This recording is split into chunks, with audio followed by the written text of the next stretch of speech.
ቀነኒ አዱኛ ሞቷን ከሰማን ሳምንት ያለፋት ነው። ከሁለት ቀን በፊት ፖሊስ መኖሪያ ቤታቸውን በፈተሸው መሰረት ቡና ማፊያ ረከቡት በሚቀመጥበት ምንጣፍ ስር ሌላ በደም የተጨማለቀ ምንጣፍ ማግኘቱንና ደሙ የቀነኒ ሊሆን ይችላል በማለት ለምርመራ መውሰዱን ተሰምቷል። አንዳንድ ሰዎች በሶሻል ሚዲያ ላይ የሚነሱት ሐሳብ ልክ አይደለም፣ ወዳልተፈለገ አቅጣጫ እያመራ ነው፣ ነገሩን የፖለቲካ አታድርጉ ሲሉ ተደምጠዋል። ዮኒ ማኛ ሰሞኑን ሽንጡን ገትሮ ስለ ቀነኒ ሞት በውስጥ መስመር ላኩልኝ ሐቋን አወጣላታለሁ በማለት የተለያዩ መረጃዎችን ሲያወጣ ተሰምቷል። ታዲያ ዮኒ ማኛ አንዳንዶች አቋም የለውም፣ እሱኮ ዛሬ ያለውን ነገ የሚቀይር ነው፣ በዛ ላይ የሚታይ የዘር ጥላቻ አለበት የሚሉ ወገኖች አሉ። ከመጀመሪያው ቀን ጀምሮ ቀነኒ ራሷን አላጠፋችም፣ የገደላት አንዱዓለም ነው ሲል ተሰምቷል። ታዲያ ይሄ ንግግሩ ያልጣማቸው ነገሩን በዘር ጥላቻ የወሰዱትና አቅጣጫውን ለመቀየር የሚሞክሩም አልጠፉም። ሌሎች ደግሞ በዚህ ተቃራኒ በመቆም ይሄ የሁላችንም ጉዳይ ነው፣ ሰብአዊነት የሚሰማው ሁሉ ስለ ቀነኒ ሞት ሊጠይቅ ይገባል፣ ዮኒ እያደረገ ያለው ጥረት ሊደነቅ ይገባል፣ ምክንያቱም መረጃውን በየቀኑ በማውጣት ተዳፍኖ እንዳይቀር ህዝብ የማያውቀውን መረጃ እያጋራ ነው የሚገኘው በሚል በሁለት ጽንፍ የሚከራከሩ አልጠፉም። ታዲያ ነገሩ ትኩረት እንዲያገኝና ሰዎች እንዲጮሁ ያደረጋቸው ከሰሞኑ ፊቷ በልዞ የተለቀቀው ምስል ብዙዎችን አይ ራሷን አላጠፋችም፣ ነገሩ ወዲህ ነው፣ መጣራት አለበት በሚል ፍትህ ለቀነኒ የሚሉ ዘመቻዎች ተጀምረዋል። ታዲያ ስለ አንዱዓለም ጎሳ አንዳንዶች በሶሻል ሚዲያ ላይ እንዲህ ሲሉ ተደምጠዋል። አንዱዓለም ጎሳ ማለት ጠጥቶ የሚገባ ሴት ልጅ ላይ ሽጉጥ የሚያነሳ ቀነኒንም ቤት ውስጥ ይደበድባት እንደነበርና ሰላም እንደሌላቸው የቅርብ ጓደኞቿ ተናግረዋል።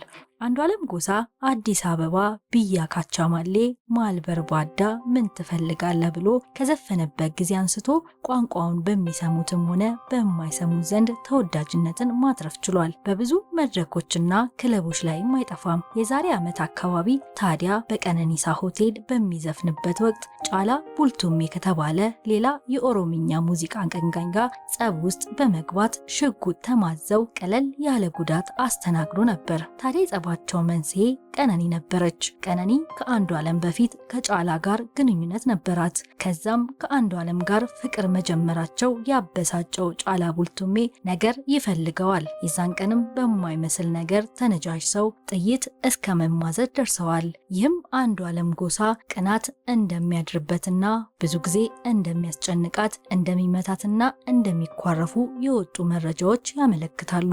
ለዚህም ማስረጃ ነው ይላሉ አንዳንዶች። ሂሪያ ልቡ በሚለው ዘፈኑ ውስጥ ገጋፈችኮ ኦልማኬ ዋሲፍ ጋሜ ፈካታ ኒደምታኮ ሶዳዳ ደጋግሜ ውሎሽን መጠየቄ የደከመሽ ይመስላል፣ ትሄጃለሽ እያልኩኝ እፈራለሁ፣ ባንቺ ምክንያት ራሴን ለማሞኘት ብሞክርም ጥርጣሬ ወደኔ ይመጣል፣ አንቺን በመጠርጠር አብዳለሁ የኔ ቆንጆ፣ ልስተካከል አልቻልኩም፣ መጠራጠሬ ብሶብኛል፣ ሁሉም ሰው ሲያይሽ ልቤ ይጨነቅብኛል፣ ቀልቤ ይሰስትልሻል፣ የልቤ ጓደኛ፣ የጨለማ ብርሃን፣ የኃጢአት ማረፊያ አታድርጊኝ እኔን ክፉ ጥላ፣ እንዲህ በማለት አቀንቅኗል። አንዳንዶች ዘፈኑን ሲቀባበሉትና ትክክለኛ ስሜቱን ነው የዘፈነው ያሉም አልጠፉም። ቀነኒ አዱኛ ከሞተች ቀናቶች ቢቆጠሩም እስካሁን ራሷን ወርውራም ይሁን አሊያም ተወርውራ ፖሊስ አረጋገጥኩኝ ብሎ መረጃ አላወጣም።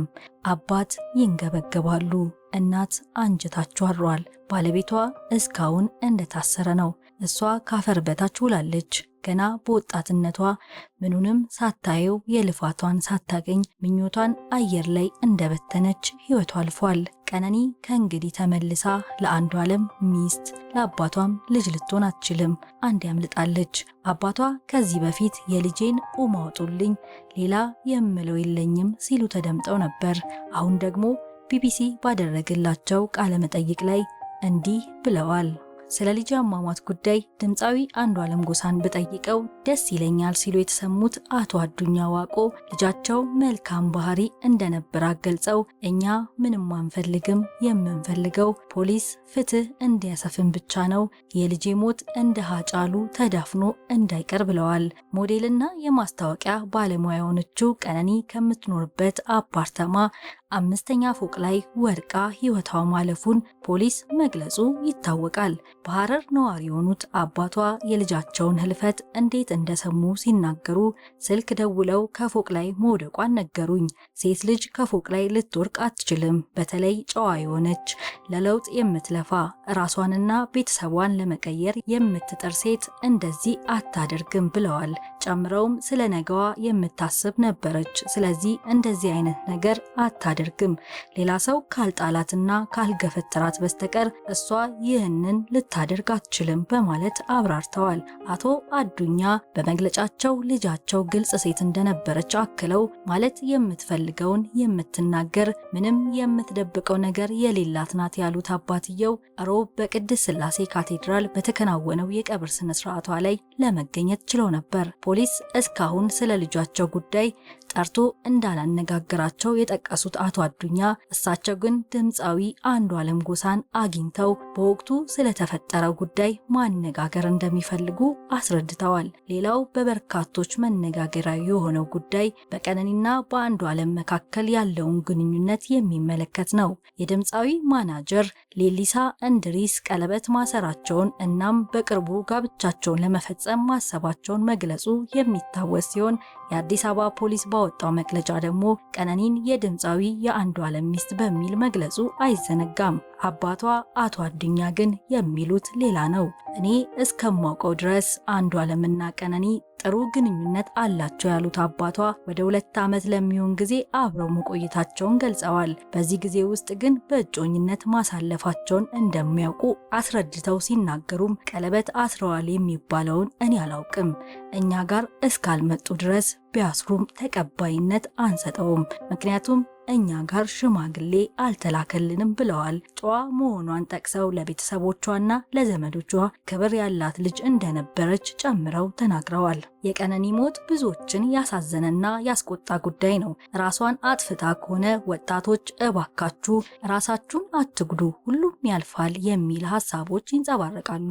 አይ በባለቤቷ ድምፃዊ አንዱዓለም ጎሳ ተገፍትራ ነው ከተባለም ያስቆጣል። ምክንያቱም አሁን በሀገራችን ኢትዮጵያ የሴት ልጅ መደፈር በስለት መወጋትና በአሲድ መቃጠልን ጨምሮ በርካታ ወንጀሎች በቀላሉ የሚፈጸሙና ወደ ዘወትር ወሬነት የተቀየሩ እየመሰለ መጥቷል። ፍርድ ቤት ብሄድ እንኳን ጉዳዩ ከ10 እስከ 13 ዓመት እስራት ያልቃል። እሱም ፍትህ ከተገኘ።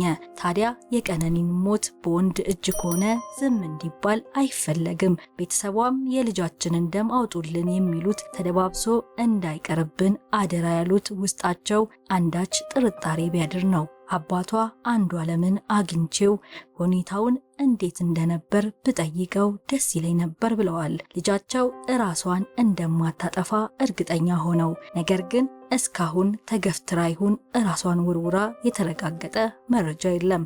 ከአንዱዓለም በኩል ያለውን እውነታ አልተሰማም። እሱም ለሚዲያ ቃሉን አልሰጠም። በቀብሯ ላይ ተገኝቶ እያለቀሰ እርሙን አውጥቷል። በዛ ሰዓትም አባቷ ወደሱ አስጠጉኝ እያሉ የጭቅጭቅ ወይም እሰጥ አገባ የሚመስል ነገር የተፈጠረ ቢሆንም አንዱዓለም በፖሊስ ተከቦ ስለነበር ወደ ኋላ እንዲመለሱ ሆኗል። በወቅቱ በሚያሳዝን ሁኔታ ድምፃዊ አንዱዓለም ጎሳ በጓደኞቹ እንዲሁም በፖሊስ ተከቦ እጮኛውን ድጋሚ ላያገኛት በምሬት እየጮኸ ተሰናብቷታል። አንዱዓለም በቅርቡ አልበም እንዳወጣ ይታወቃል። ካወጣው አልበም ውስጥ ደግሞ ሂሪያ ልቡ እና ማሬ የተሰኘው ሙዚቃዎቹ ከተፈጠረው ነገር ጋር ሲያያይዙት በሶሻል ሚዲያዎች ላይ አስተውለናል። እናስቃኛችሁ። ማሬ በሚለው ዘፈኑ ማሬ ማሬ ዳንጋ ቀባ በርሚ ደምኒ በአማርኛ በግርድፉ ስንፈታው ምን ነው መጎዳትም እኮ ልክ አለው እያለ ወደ ታች ይወርድና ደግሞ ሲፍቲ ሱራ ሲኢሱ ጫላ ላንቺ በደልሽን ከመተው አንቺን መተው ይሻላል ወይም ይቀላል እያለ ነው። በአጠቃላይ የዘፈኑ ሐሳብ በጣም ስለተጎዳ ሰውና ይቅርታ አድርግልኝ መባሉ እንደ ድፍረት ቆጥሮት ይቅርታ አትጠይቂኝ፣ አንቺን መተው በራሱ ለአንቺ ይቅርታ እንደማድረግ ቁጠሪው ይላታል። ታዲያ ተበዳይዋን ቀነኒን አድርገው ፎቶዎቿን በመጠቀም ዳንጋ ቀባ በርሚደምኒ መጎዳትም ልክ አለው እንዳለች ሁሉ በሶሻል ሚዲያ ላይ ሲዘዋወር ተመልክተናል። ሌላኛው ሂሪያ ልቡ የሚለው ዘፈኑ ደግሞ እጅግ የሚቀና ባል ነው እና መሄድሽን እፈራለሁ፣ ሰው ሲያይሽ አልወድም እቀናለሁ፣ መቅናቴ ፍቅር ነው ከሌላ አትይብኝ፣ ግን እንዳትጂ እያልኩኝ እሳቀቃለሁ የሚል ሐሳብ የያዘውን ሙዚቃ በግድፉ ወደ አማርኛ ስንፈታው ይህን ይመስላል። ገጋ ፈቹ ኦልማኬ ዋሲፍ ጋማ ፈካታ ኔደምታኮ ሶዳዳ ብሎ የሚጀምረው ዘፈኑ ደጋግሜ ውሎሽን መጠየቂ የደከመሽ ይመስላል። ትሄጃለሽ እያልኩኝ እፈራለሁ፣ በአንቺ ምክንያት ራሴን ለማሞኘት ብሞክርም ጥርጣሬ ወደኔ ይመጣል፣ አንቺን በመጠርጠር አብዳለሁ። የኔ ቆንጆ ልስተካከል አልቻልኩም፣ መጠራጠሬ ብሶብኛል፣ ሁሉም ሰው ሲያይሽ ልቤ ይጨነቅብኛል፣ ቀልቤ ደግሞ ይሰስትልሻል፣ የልቤ ጓደኛ የጨለማ ብርሃን የኃጢአት ማረፊያ አታድርጊኝ እኔን ክፉ ጥላ የሚሉ ሐሳቦችን ይዟል። ታዲያ ሙዚቃውን አሁን ካለበት ሁኔታ ጋር ያያያዙት አልጠፉም። ምናልባት ድሮም ጀምሮ ቅናት ይኖርበታል፣ ለዛም ይሆናል ያቀነቀነው እያሉ በቲክቶክ አስተያየት መስጫ ላይ ሐሳባቸውን የሚያሰፍሩ አንዳንድ ሰዎችን ተመልክተናል። መታሰቢያነቱም ለቀነኒ ይሁንልን ብለዋል። ነገር ግን ሁሉም የመሰለውን ነውና የሚያወራው እውነታውን ፈጣሪ እንዲያወጣላት እንመኛለን። ሰሞኑን መነጋገሪያ የሆነው የአንዱዓለም ጎሳ እጮኛ የቀነኒ አዱኛ ድንገተኛ ህልፈት ብዙዎችን ማስቆጣቱን ቀጥሏል። ከዚህ በፊት ጥቃት ይደርስባት እንደነበር የፎቶ ማስረጃዎች ተገኝተዋል። ብዙዎችን ያስቆጣውን የአንዱዓለም ጎሳ ተግባር እንዲሁም ፍትህ ለቀነኒ እንቅስቃሴ ተጀምሯል። ቀነኒ አዱኛ ከሞተች ሳምንት ቢቆጠርም ፖሊስ ስለ አሟሟቷ አሁንም መረጃ አልሰጠም። ስለ አሟሟቷ በሞቷ ማግስት ሲጠየቅ እያጣራን ነው፣ በጥቂት ቀናት ውስጥ መግለጫ እንሰጣለን ያለ ቢሆንም አሁንም ዝምታን መርጧል።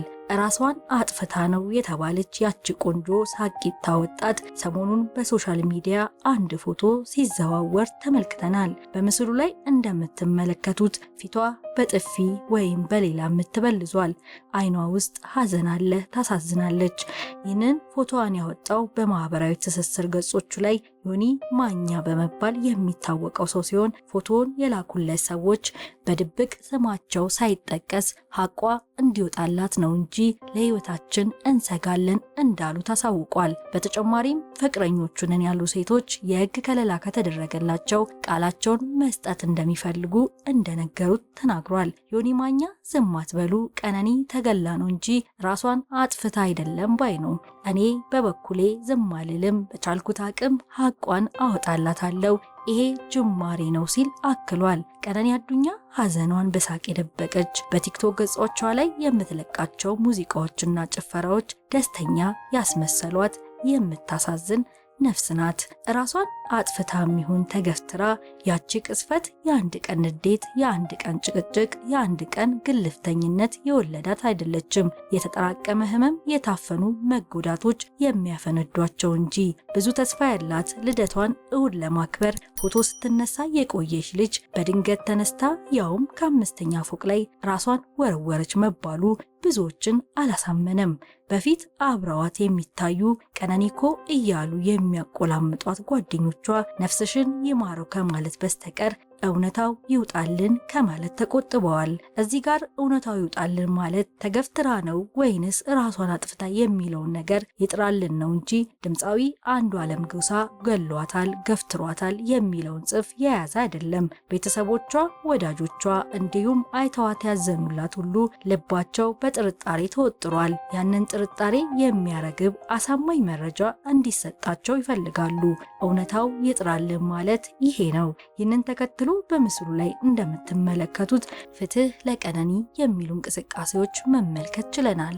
ሰዎች አስተያየት እየሰጡ ይገኛሉ። ከነዚህም ለቀነኒ መጮህና ፍትህ መጠየቅ ሰብአዊነትን እንጂ ሌላ ነገር አይጠይቅም። ከሞቷ ይልቅ ዝምታዋ ልብ አይሰብርም? እሷ በህይወት እያለች የነበራት ተስፋ ማጣት ከሞቷ በላይ አላሳዘናችሁም? ከሞቷ ይልቅ የውሸት ፈገግታዋ መንፈስ አይሰብርም ወይ? ለእናቷ የነበራት ፍቅር ከሞቷ በላይ ጎድቶሃል ወይም ጎድቶሻል? አካላዊ ጥቃት ሲደርስባት ምን እንደተሰማት መገመት ይቻላል። ከሞቷ ይልቅ ያስተማረን ነገር፣ ከሞቷ ይልቅ ሴትነቷ አላሳዘናችሁም ወይ የሚል አሳዛኝ መልእክቶችን ይዟል። ይህም እንቅስቃሴ ፍትህ ለቀነኒ በሚል በሶሻል ሚዲያ ላይ ተጀምሯል። መልእክቱ እንደሚለው ጥቃት ሲደርስባት ስትመታ የተሰማትን ስሜት ማሰቡ ይከብዳል፣ ያሳዝናልም።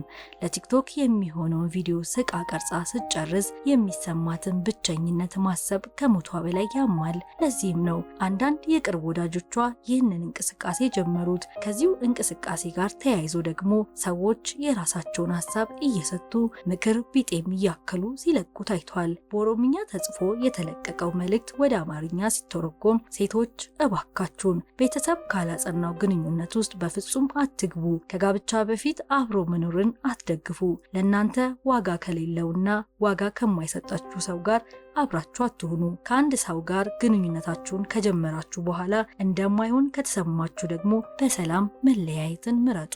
ቤተሰቦች ደግሞ ሴት ልጆቻችሁን በደንብ እስኪበረቱ እስኪጠነክሩ ድረስ ተከታተሏቸው ይላል። ከዚሁ ፍትህ ለቀነኒ ከሚለው ጉዳይ ጋር የአንዳንድ ሰዎችን ሀሳብ ደግሞ እናጋራችሁ።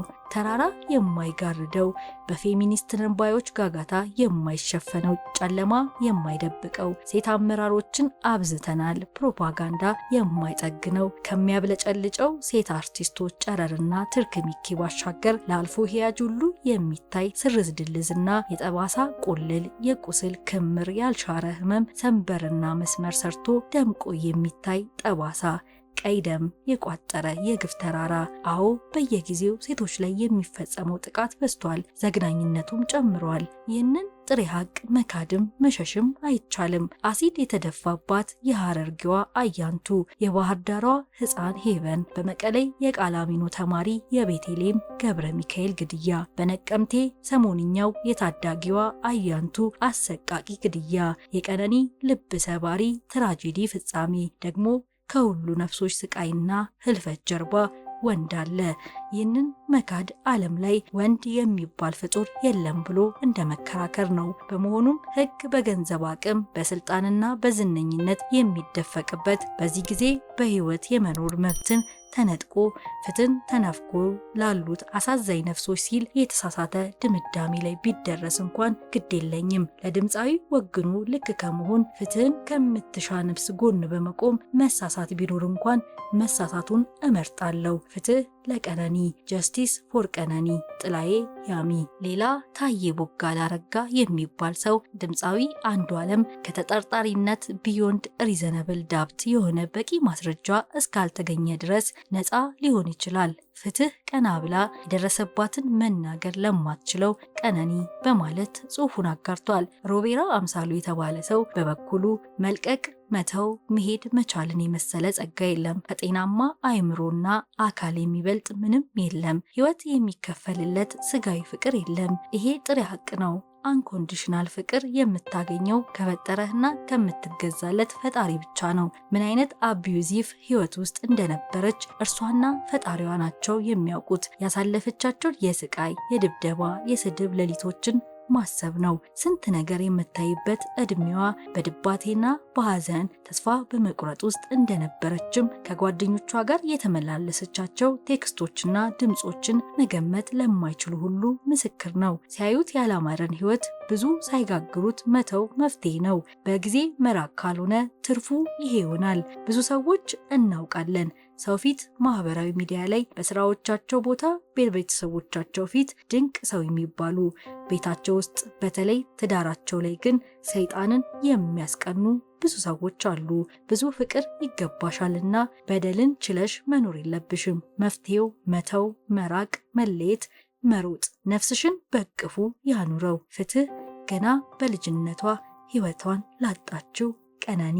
ሟች ቀነኒ አዱኛ ራሷን ከ5ኛ ፎቅ ልትወረውር እንደማትችል ስንናገር ቆይተናል። አሁን ያንን ሊያጠናክር የሚችል የፎቶ ማስረጃ ተገኝቷል። እንደምትመለከቱት ሟች ቀነኒ በእጮኛዋ ድምፃዊ አንዷለም በተደጋጋሚ ጥቃት ይደርስባት እንደነበር የሚያሳይ ምስል ነው። ከዚህ ምስል ተነስቶ በእጮኛዋ ላይ ብዙ ጥያቄዎችን ሊያስነሳ የሚችሉ ፍንጮች መውጣት ጀምረዋል። ስለሆነም መንግስት የዚችን ታዳጊ የፍትህ ስርዓት በአፋጣኝ በመመርመር ለህዝብ ይፋ እንዲያደርግ እንጠይቃለን። ፍትህ ለቀነኒ ሲሉ ተደምጠዋል። ሌላኛዋ አስተያየት ሰጪ በሶሻል ሚዲያ ላይ ተው አትፍረዱ፣ ሁላችሁም ጣታችሁን እጮኛዋ ድምፃዊ አንዷለም ጎሳ ላይ እየቀሰራችሁ ነው፣ እሱንም ተረዱት፣ ሀዘን ላይ ነው፣ እሱም ያለበትን አናውቅም፣ ለዛ አንፍረድ። እኔ እንደማስበው ወንድ ልጅ ሲወድ ነው በየሄደበት እጮኛውን በኮንፊደንስ ይዞ የሚሄደው። በዛ ላይ በጣም ደስተኛ ትመስላለች እና በስሜት ሆነን ባንፈርድ መልካም ነው ስትል ሀሳቧን አጋርታለች።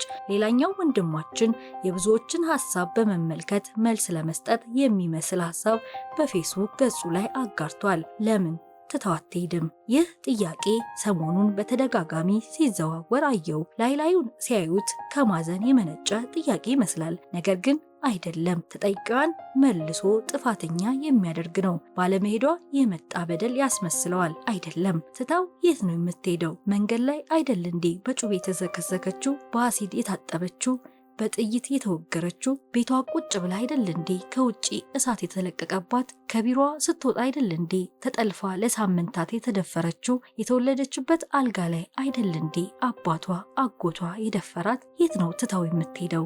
ትቶ መሄድ ያጸናት ይመስል ለምን ትታው አትሄድም ይባልልኛል። ይልቅ የለሴቶች ሲኦል የሆነ ማህበረሰብ እንዴት ተፈጠረ? እንዴት እንቅረፈው ብሎ መጠየቅ፣ መወያየት፣ ድፍረቱ ካለ መታገል ነው የሚያዋጣው እንጂ መልሶ ተጠቂን መውቀስ ተገቢ አይደለም ሲል ሲራክ የተባለ ወንድማችን በፌስቡክ ገጹ ላይ አጋርቶናል። በሀገራችን ኢትዮጵያ ብዙ እንደዚህ አይነት ጉዳዮች ይፈጠራሉ። ለሳምንት ከበዛ ለ15 ቀን መነጋገሪያ ይሆናሉ። ፍትህ ለከሌ፣ ፍትህ እንፈልጋለን ተብሎ ይጮሃል። ሰሚ የለም፣ ይረሳል። በተለይ የሴት ልጅ ጥቃት በእንቅፋት እንደመመታት እየተቆጠረ መጥቷል። ሕፃን አይባል ወጣት አይባል አዛውንት ሴቶች ጥቃት ይደርስባቸዋል። ወደ ሕግ አካል ቢሄዱ እንኳን እንደው በአጋጣሚ ፍትህ ከተገኘ 15 ዓመት ይፈረድበታል። በአመክሮ በይግባኝ በይቅርታ በሚሉ ሰበቦች በ10 ዓመቱ ከስር ይፈታል። እንዲህ ያሉ አካሄዶች ነገሩ ትኩረት እንዳይሰጠውና ደፋሪዎች፣ አሲድ ደፊዎችና ዱላ አንሺዎችን የኛ ልጆች በርቱ ማርና ወተት ጠጡ እንደመባል ሆኖላቸዋል። በዚህ በቅርብ ዓመታት እንኳን ስንት ጉድ ሰማን። ሕፃን ሄቨን ገና በለጋ እድሜዋ በ7 ዓመቷ ተደፈረች። ፍትህ ለሄቨን ተብሎ ተጮኸ፣ ይኸው ተረሳች። የሕፃን ሲምቦ ተደገመ። ወደ ሚዲያ ያልመጣውን ደግሞ ቤት ይቁጠረው። ከቀነኒ ጉዳይ ጋር እንኳን ተመሳሳይ ሁኔታ ተፈጥሮ ምንም ሳይባል ምንም ሳንሰማ ድምፃዊ አብርሃም በላይነ ወይም ደግሞ ሻላይቱ በነፃ ተለቆ ጉዳዩን በጥቂቱ እናስታውሳችሁ። የድምፃዊ አብርሃም በላይነ እጮኛ የሆነችው ዶክተር ቤዛ ተዋበ ከእጮኛዋ መኖሪያ ቤት ከ3ኛ ፎቅ ላይ ወድቃ ሕይወቷ ያልፋል።